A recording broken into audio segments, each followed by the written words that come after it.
Hey, hi. So, welcome in NCRT reading with me. So, here we go with the body fluids and circulation. In this series, we are just going to read the NCRT book. And this is chapter number 15, body fluids and circulation. So, you have learned that all the living cells have to be provided with nutrients, oxygen, and other essential substances. Also, the wasteful, harmful substances produced have to be removed continuously for healthy functioning of tissues. It is therefore essential to have efficient mechanism for the movement of these substances to the cells and from the cells. Different group of animals have evolved different methods for this transport. Simple organisms like sponges and cylinders circulate water from their surrounding through their body cavities to facilitate the cells to exchange these substances. More complex organisms use special fluids within their bodies to transport such materials. Blood is the most commonly used body fluid by most of the higher organisms, including humans, for this purpose. Another body fluid limbs also help in the transport of certain substances. In this chapter, you will learn about the composition and properties of body, blood, and limb tissue fluids, and the mechanism of circulation of blood is also explained here. 15.1 Blood. Blood is a special connective tissue consisting of a fluid matrix, plasma, and formed elements. 15.1.1 Plasma. Plasma is a straw colored viscous fluid constituting nearly 55% of the blood. 90 to 92% of the plasma is water, and protein contributes 6 to 8% of it. Fibrinogen, globulin, and albumin are the major proteins. Fibrinogen are needed for clotting or coagulation of blood. Globulin primarily are involved in defense mechanism of the body, and albumin help in osmotic balance. Plasma also contains small amounts of minerals like Na+, calcium 2+, magnesium +2, HCO3-, Cl-, etc. Glucose, amino acids, lipids, etc. are also present in plasma as they are always in transit in the body. Factors for coagulation or clotting of blood are also present in the plasma in an inactive form. Plasma without the clotting factor is called serum. Formed elements 15.1.2. Erythrocytes, leukocytes, and platelets are collectively called formed elements, and they constitute nearly 45% of the blood. Erythrocytes or red blood cells are the most abundant of all the cells in the blood. A healthy adult man has on average 5 million to 5.5 million of RBC cube of blood. RBCs are formed in the red bone marrow in the adults. RBCs are devoid of nucleus in most of the mammals and are biconcave in shape. They have a red colored iron containing complex protein called hemoglobin, hence the color and name of these cells. A healthy individual has 12 to 16 grams of hemoglobin in every 100 ml of blood. These molecules play a significant role in transport of respiratory gases. RBC have an average lifespan of 120 days, after which they are destroyed in a spring graveyard of RBCs. Leukocytes are also known as white blood cells as they are colorless due to the lack of hemoglobin. They are nucleated and are relatively lesser in number, which averages 6,000 to 8,000 mm³ of blood. Leukocytes are generally short-lived. We have two main categories of WBCs, granulocytes and agranulocytes.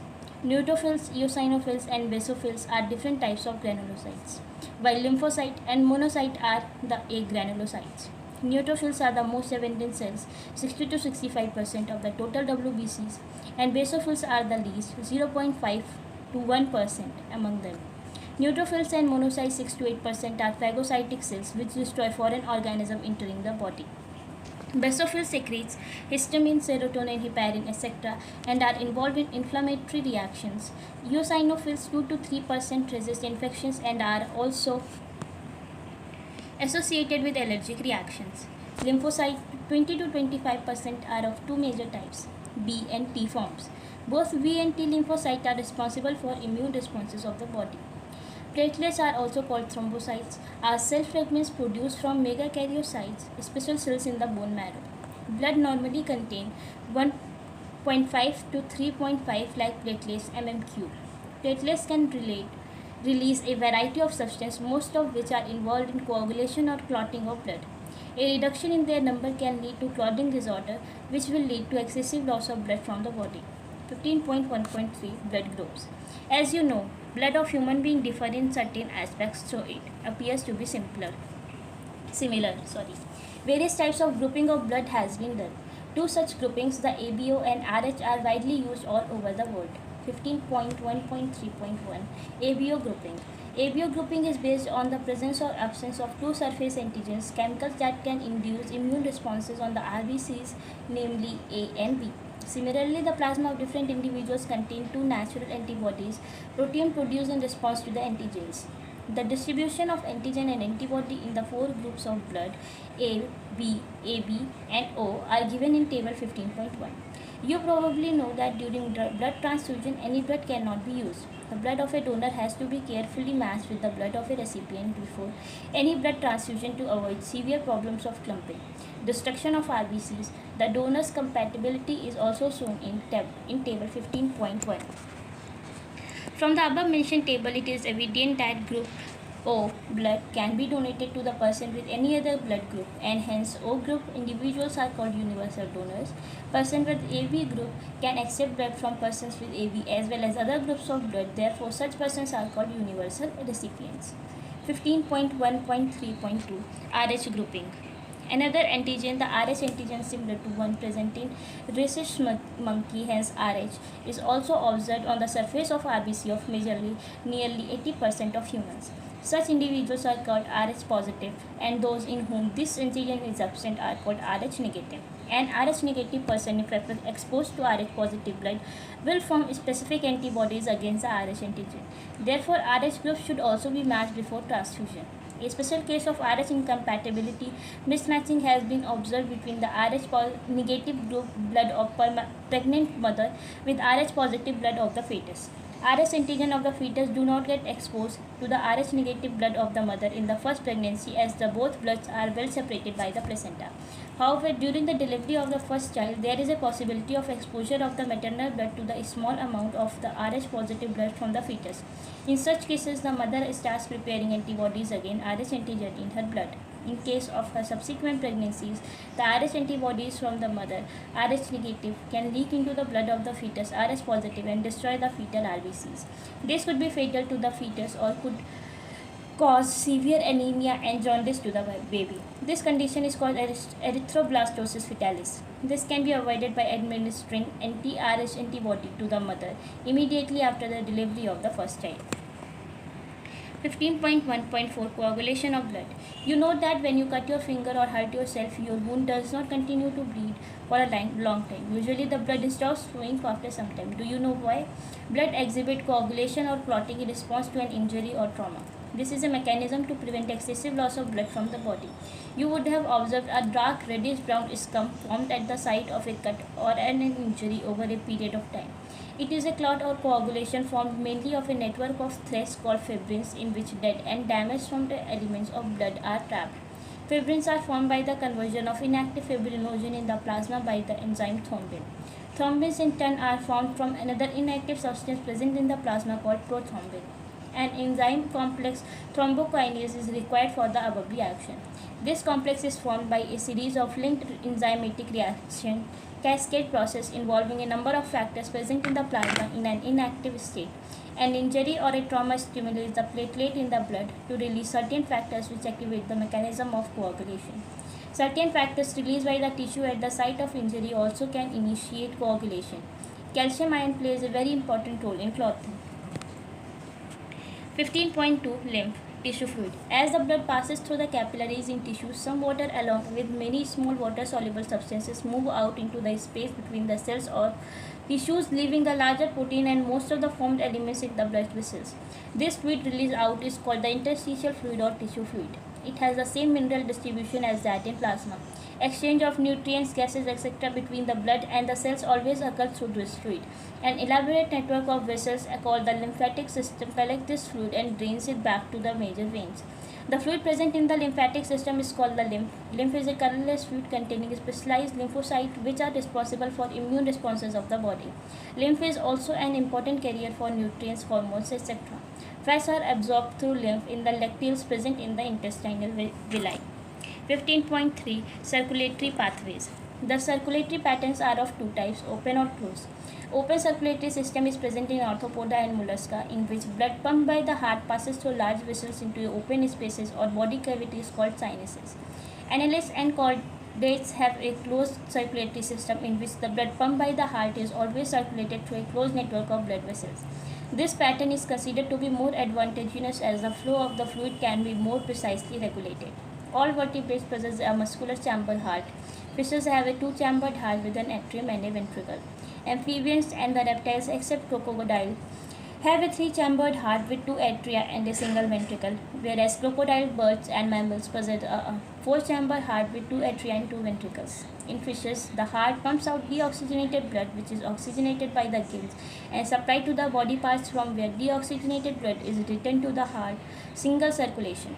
In amphibious reptiles, the left atrium receives oxygenated blood from the gills, lungs, skin, and the right atrium get the deoxygenated blood from other body parts. However, they get mixed up in single ventricles, which pumps out mixed blood, incomplete blood circulation.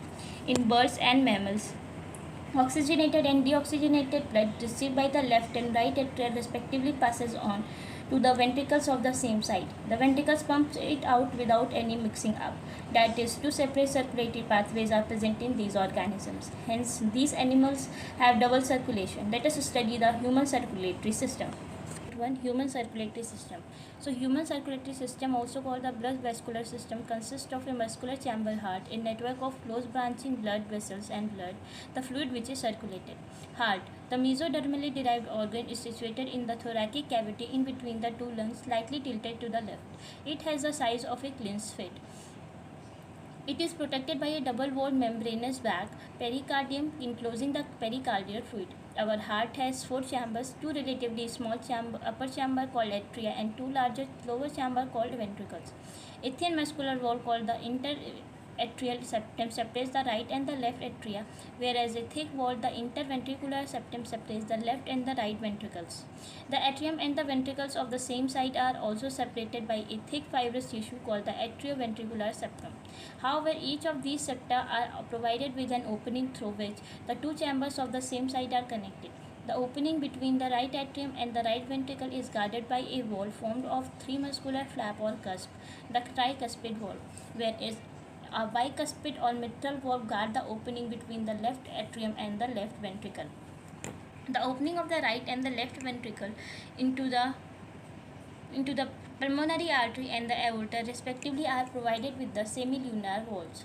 The walls in the heart allows the flow of blood only in one direction, that is from atria to the ventricles and from the ventricles to the pulmonary artery or aorta. These walls prevent any backward flow. The entire heart is made up of cardiac muscles. The walls of ventricles are much thicker than that of the atria. A specialized cardiac musculature called the nodal tissue is also distributed in the heart. A patch of this tissue is present in the right upper corner of the right atrium called the sinoatrial node (SAN). Another mass of this tissue is seen in the lower left corner of the right atrium close to the atrioventricular septum called the atrioventricular node (AVN). A bundle of nodal fibers, atrioventricular bundle (AV bundle), continues from the AVN, which passes through the atrioventricular septum to emerge on the top of the interventricular septum and immediately divide into right and left bundle. These branches give rise to minute fibers throughout the ventricular musculatures of the respective sites are called Purkinje fibers. The nodal musculatures has the ability to generate action potentials without any external stimuli, that is, it is auto-excitable. However, number of action potentials that could be generated in a minute vary at different parts of the nodal system. The SA node can generate the maximum number of action potential, that is 70 to 75 per minute, and is responsible for initiating and maintaining the rhythmic contractile activity of the heart. Therefore, it is called the pacemaker. Our heart normally beats 70 to 75 times in a minute. Average 72 beats per minute. 15.3.2 cardiac cycle. How does the heart function? Let us take a look. To begin with, all the four chambers of the heart are in a relaxed state, that is, they are in a joint diastole. As the tricuspid and bicuspid walls are open, blood from the pulmonary vein and vena cava flows into the left and the right ventricles respectively through the left and the right atria. The semilunar walls are closed at this stage. The SA node now generate an action potential which stimulate both the atria to undergo a simultaneous contraction. The atrial systole. This increases the flow of blood into the ventricles by about 30%. The action potential is conducted to the ventricle site by the AV and AV bundle, from where the bundle of his transmit it through the entire ventricular musculature. This causes the ventricular muscles to contract. Ventricular systole. The atria undergoes relaxation, diastole. Coinciding with the ventricular systole, Ventricular systole increases the ventricular pressure, causing the closure of the tricuspid and the bicuspid valves due to the attempted backflow of blood into the atria. As the ventricular pressure increases further, the semilunar valves guarding the pulmonary artery right side and the aorta left side are forced open, allowing the blood in the ventricles to flow through these vessels into the circulatory pathways. The ventricles now relaxed, ventricular diastole, and the ventricular pressure falls, causing the closure of the semilunar valves, which prevent the black flow of blood into the ventricles. As the ventricular pressure declines further, the tricuspid and the bicuspid valves are pushed open by the pressure in the atria exerted by the blood, which are being emptied into them by the veins. The blood now once again moves freely to the ventricles. The ventricles and the atria are now again a relaxed joint diastole state as earlier. Soon the SA node generate a new action potential, and the event described above are repeated in that sequence, and the process continues. This sequential event in the heart, which is cyclically repeated, is called the cardiac cycle, and it consists of systole and diastole of both the atria and the ventricles. As mentioned earlier, the heart beats 72 times per minute. That is, that many cardiac cycles are performed per minute. From this, it could be deduced that the duration of cardiac cycle is 0.8 seconds. During a cardiac cycle, each ventricle pumps out approximately 70 ml of blood, which is called the stroke volume. The stroke volume multiplied by the heart rate, number of beats per minute, gives the cardiac output. Therefore, the cardiac output can be defined as the volume of blood pumped out by each ventricle per minute and averages 5000 ml or 5 liters in a healthy individual. The body has the ability to alter the stroke volume as well as the heart rate and thereby the cardiac output. For example, the cardiac output of an athlete will be much higher than that of an ordinary man. During each cardiac cycle, two prominent sounds are produced, which can be easily heard through a stethoscope.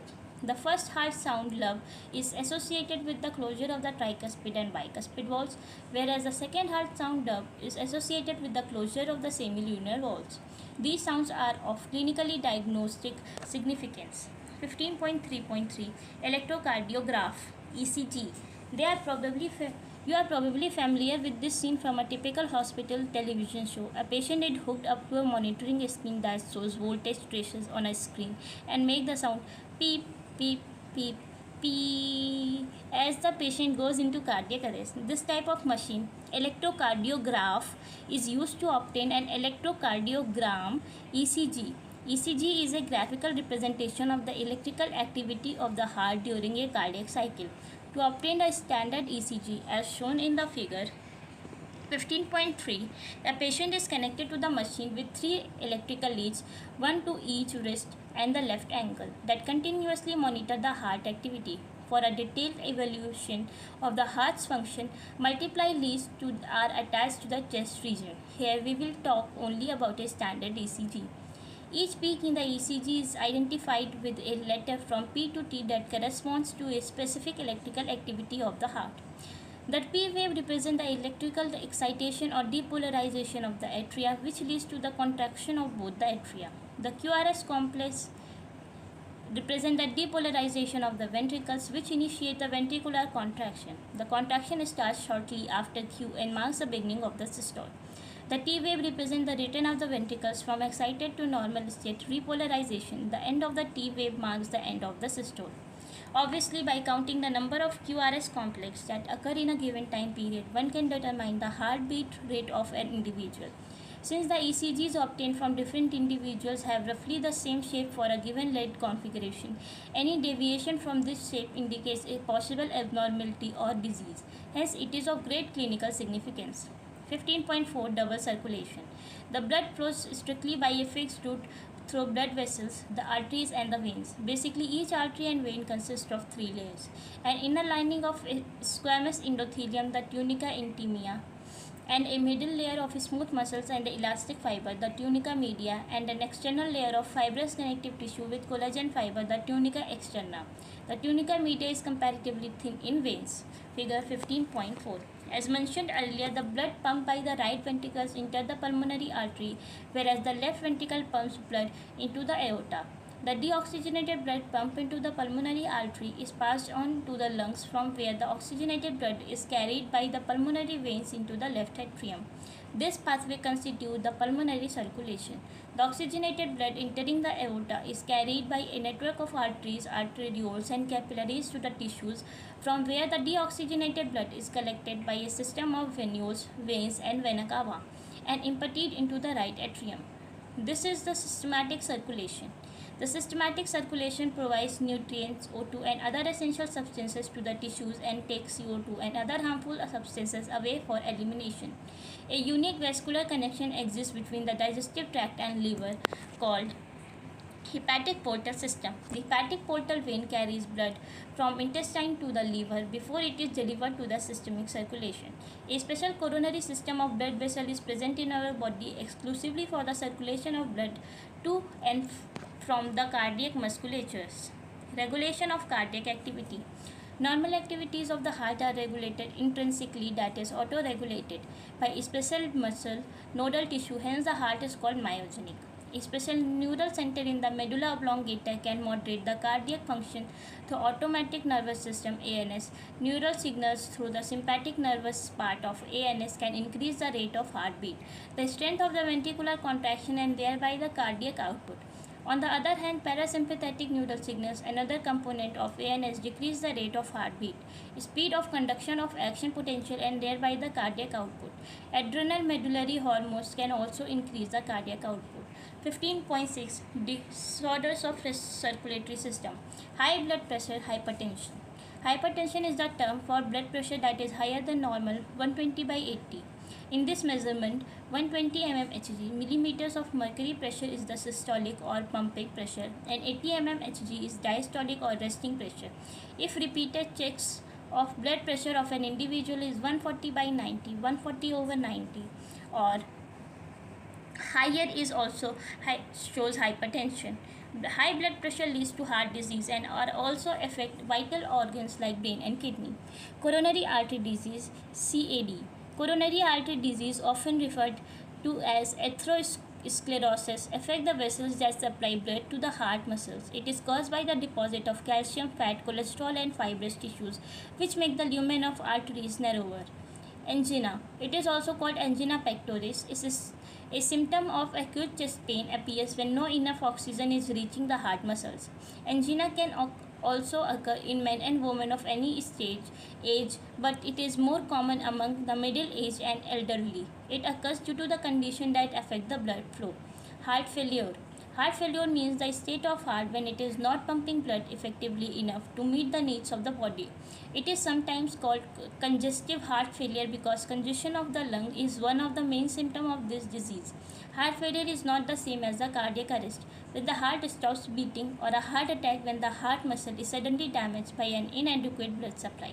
So here we are over with the chapter. So thank you so much for watching. All the best for exams.